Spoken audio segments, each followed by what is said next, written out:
Module 6 बीमा और pension उत्पाद। आज मौसम बहुत अच्छा है। चलो बाहर बैठते हैं और बात करते हैं।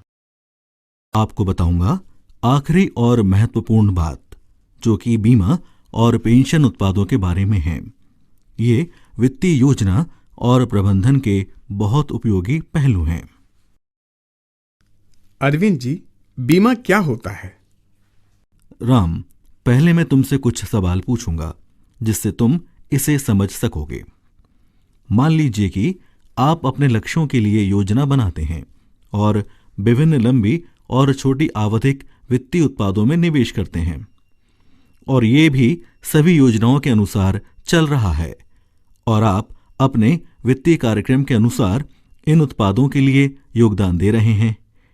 यदि अचानक आप नहीं रहते हैं और इन उत्पादों में जो पैसा आप लगा रहे हैं, तो क्या होगा? आपके प्रियजनों के भविष्य के सपने धूमिल हो जाएंगे। क्या आप ऐसा चाहेंगे?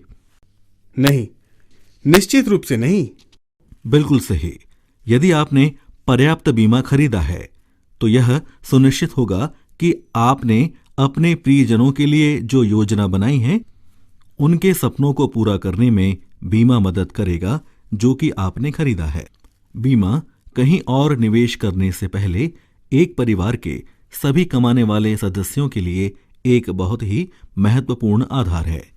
यह कमाने वाले व्यक्ति की आर्थिक हानि के लिए पैसे की एक पूर्व निर्धारित राशि के साथ एक परिवार को क्षतिपूर्ति करेगा। इसी प्रकार जब आप एक संपत्ति खरीदते हैं, जो एक घर, वाहन या अन्य कोई भी बीमा योग्य संपत्ति है, तो आपको इसका बीमा अवश्य कराना चाहिए।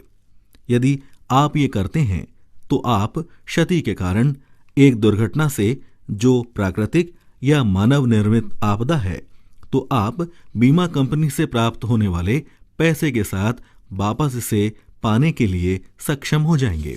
और अंत में स्वास्थ्य बीमा भी जरूरी है, कारण स्वास्थ्य देखभाल की बढ़ती कीमत और बीमारी या रोगग्रस्त होने पर, गिरने से, चोट लगने पर बहुत पैसा खर्च हो सकता है। इसमें बीमारी पर वो पैसा भी आपको खर्च करना पड़ सकता है जो कि भविष्य के लिए आपने कई वर्षों से बचाया है। इसीलिए स्वास्थ्य बीमा जरूरी है। अरविंद जी, ये जानकारी हमारे जैसे लोगों के लिए बहुत उपयोगी है। बीमा हमारे परिवार के लिए कितना महत्वपूर्ण है, अब हम ये समझते हैं। राम, आप इसके महत्व को समझते हैं, ये जानकर मैं खुश हूं। इस बारे में मैं आपको और बताता हूं। विभिन्न लोगों के लिए उपलब्ध बीमा विभिन्न प्रकार के होते हैं। भारत में लगभग 51 जीवन और गैर जीवन बीमा कंपनियां काम कर रही हैं। वे जीवन बीमा, स्वास्थ्य बीमा, मोटर बीमा, फसल बीमा, संपत्ति बीमा और भी इसमें शामिल हैं, जो बीमा उत्पादों को प्रदान करते हैं। जीवन बीमा और सामान्य बीमा। प्रचलित बीमा के दो प्रकार हैं। जीवन बीमा सीधे व्यक्ति के जीवन के साथ जुड़े हुए हैं, जिसमें जीवन बीमा योजना भी शामिल है। दूसरी ओर जनरल इंश्योरेंस एक व्यक्ति के जीवन से संबंधित नहीं है, ये योजनाओं से संबंधित है। जनरल बीमा एक व्यक्ति की संपत्ति या स्वास्थ्य नुकसान के लिए सुरक्षा प्रदान करती है, न कि जीवन के लिए। पहले मैं जीवन बीमा के बारे में आपको बताता हूं। परिवार के मुख्य एकमात्र कमाऊ सदस्य की विकलांगता या नुकसान होने से परिवार के वित्त के लिए एक बड़ा जोखिम हो सकता है। इतने बड़े नुकसान से उबरने के लिए एक लंबा समय लग सकता है, और सामान्य स्थिति बहाल करने के लिए, काम करने के लिए बच्चों को भेजने की तरह कठिन विकल्प की जरूरत भी पड़ सकती है। इस तरह के जोखिम का प्रबंधन करने के लिए और आपके परिवार के कमाऊ सदस्य के लिए जीवन बीमा कवर लेना बुद्धिमानी है। तो राम, यदि आपको अपने परिवार में किसी का बीमा कराना हो, तो आप सबसे पहले किसका बीमा कराएंगे? मैं परिवार का कमाऊ सदस्य हूं, तो मैं सबसे पहले अपना जीवन बीमा कराऊंगा। आप बिल्कुल सही कह रहे हैं। बीमा सभी अप्रत्याशित घटना के समय के दौरान सुरक्षा और आर्थिक सुरक्षा प्रदान करने के बारे में है। इसमें साल में एक निर्धारित संख्या यानी योजना की अवधि के लिए पैसे की एक छोटी तय राशि यानी प्रीमियम का भुगतान और फिर बीमा सम एश्योर्ड की यानी मृत्यु की स्थिति में एक मुश्त राशि भुगतान प्राप्त करना शामिल होता है। इस तरह की बीमा योजना को टर्म प्लान कहते हैं। हालांकि बीमा वर्षों में बदल गया है। अब लंबी आवधिक लक्ष्यों को पूरा करने में मदद के लिए जो बीमा उत्पादों को विकसित किया गया है, जो बीमा के मूल कार्य को पूरा करने के अलावा एक लंबी अवधि के वित्तीय उत्पाद के रूप में कार्य करते हैं। इस तरह की बीमा योजना के कई प्रकार हैं, जैसे मनी बैक योजनाएं। इस तरह की योजनाओं में आप एक नियमित प्रीमियम का भुगतान करते हैं।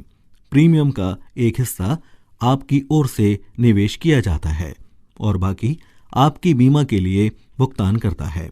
तो निश्चित अंतराल, उदाहरण के लिए हर 5 साल पर अगले 20 वर्षों तक आपको पैसे की एक निश्चित राशि प्राप्त होगी और यदि योजना अवधि के दौरान आप मर जाते हैं तो एक मुश्त रकम आपके परिवार को प्राप्त होगी। Endowment plan. इन योजनाओं को एक नियमित प्रीमियम भुगतान करने की आवश्यकता होती है। आप योजना की अवधि के दौरान नहीं रहते हैं तो आपके आश्रितों को बीमित राशि प्राप्त होगी। आप योजना को अपने जीवित रहने तक चलाते हैं तो आपको एक मुश्त राशि प्राप्त होगी। Unit linked insurance policy ULIP. आप एक यूलिप खरीदते हैं तो आप बीमा उत्पादों के साथ हमेशा की तरह एक नियमित रूप से प्रीमियम का भुगतान करते हैं। आपके प्रीमियम का एक हिस्सा बीमा खरीद करने के लिए प्रयोग किया जाता है और दूसरा हिस्सा निवेश किया जाता है। धन का एक फंड या संयोजन का चयन करके यूलिप के मामले में आपके धन का निवेश कैसे किया जाना है, ये आप चयन करते हैं। कुछ जीवन बीमा कंपनियां विशेष रूप से महिलाओं के लिए बीमा उत्पाद पेश करती हैं, जैसे कि money back policy. Arvind ji, वास्तव में बीमा से हमें हमारे जीवन को सुरक्षित करने में मदद मिलेगी? बिल्कुल ठीक विद्या। अब आप जीवन बीमा को समझ गए हैं।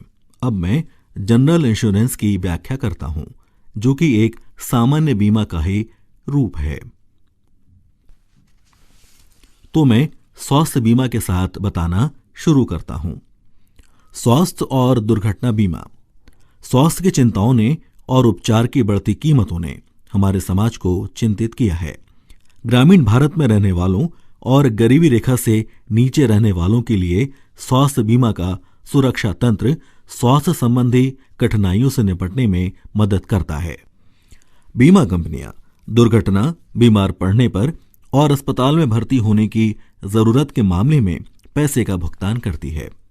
यहां पर प्राप्त होने वाली राशि या तो तय होती है या फिर आपने जो वास्तविक व्यय किया है उस पर निर्भर होती है। डॉक्टर का प्रिस्क्रिप्शन, जांच, परीक्षण, इनके बिल और दावा करने के लिए प्रस्तुत किए जाना जरूरी है। गरीबों के लिए हेल्थ इंश्योरेंस कवर।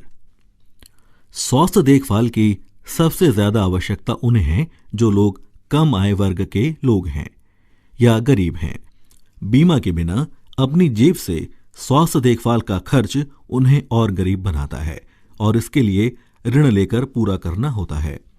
गरीब परिवारों के लिए स्वास्थ्य देखभाल कवर प्रदान करने के लिए सरकार ने असंगठित क्षेत्र के गरीबी रेखा से नीचे यानी बीपीएल के श्रमिकों और उनके परिवारों को लक्षित करते हुए राष्ट्रीय स्वास्थ्य बीमा योजना RSVY का शुभारंभ किया है। इस योजना के तहत प्रत्येक बीपीएल परिवार बीमित राशि के लिए पात्र है। एक फैमिली फ्लोटर के आधार पर यह राशि 30,000 रुपये प्रति वर्ष है। आवश्यकता पड़ने पर परिवार में कोई भी इसका इस्तेमाल कर सकता है। प्रति व्यक्ति इसकी कोई सीमा नहीं है, लेकिन पूरे परिवार के लिए निश्चित सीमा तय है। फसल बीमा। ग्रामीण भारत में प्रमुख आजीविका कृषि ही है।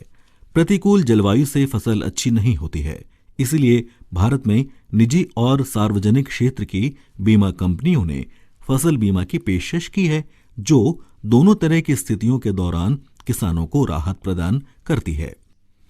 इस प्रकार के बीमा के उद्देश्य सूखा, बाढ़, कीट और फसल रोग जैसे अन्य प्राकृतिक जोखिम और फसल विफलता की स्थिति में किसानों को वित्तीय सहायता प्रदान करना है। इससे किसानों की फसल की विफलता की एक घटना के बाद अगली फसल के मौसम के लिए ऋण मिलना सुनिश्चित होता है। राष्ट्रीय स्तर फसल बीमा कार्यक्रमों में से कुछ इस प्रकार हैं। राष्ट्रीय कृषि बीमा योजना RKBY, agriculture insurance company of India limited. व्यक्तिगत दुर्घटना बीमा योजना के तहत किसान क्रेडिट कार्ड। गृह बीमा, ज्यादातर मामलों में घर का बीमा घर संरचना और साथ ही घर में निहित महंगे आइटम दोनों की रक्षा करने का विकल्प प्रदान करता है।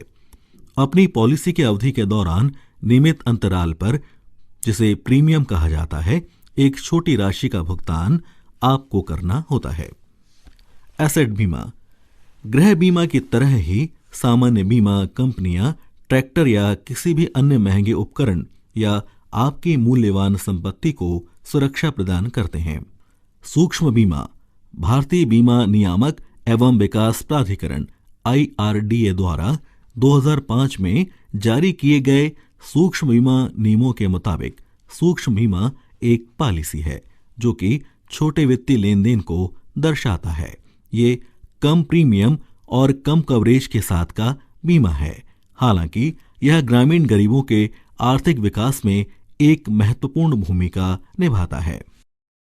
अरविंद जी, आपके द्वारा बीमा के विषय में इतनी उपयोगी जानकारी दी गई। इस जानकारी के माध्यम से हम अपने परिवार के लिए उपयुक्त और सबसे अच्छा विकल्प चुन सकते हैं। बहुत सही विद्या। आपको बीमा के चयन में सावधान रहने की जरूरत है, लेकिन नियमित रूप से प्रीमियम का भुगतान करना याद रखें, जिससे कि आखिरी समय में आपका पूर्ण भुगतान प्रभावित न हो। हाँ, हम निश्चित रूप से सावधान रहेंगे और हम बीमा लेने की योजना के लिए आपसे सलाह लेंगे। जरूर राम, मुझे मदद करने में खुशी होगी।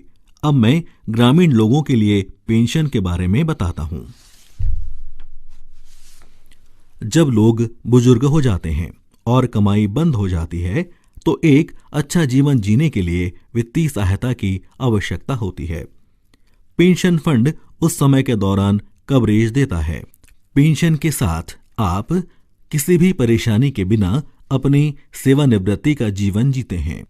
भारत में सेवानिवृत्ति का लाभ कर्मचारियों की संख्या का केवल 11 से 13% के लिए उपलब्ध है।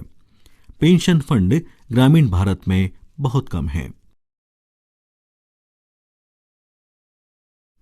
ग्रामीण क्षेत्रों में लोगों को पेंशन देने के लिए कुछ कार्यक्रम इस प्रकार हैं। राष्ट्रीय पेंशन प्रणाली लाइट स्वावलंबन, ये आर्थिक रूप से वंचित आबादी के लिए एक पेंशन योजना है और पूर्ण वित्तीय समावेशन हासिल करने के लिए महत्वपूर्ण है।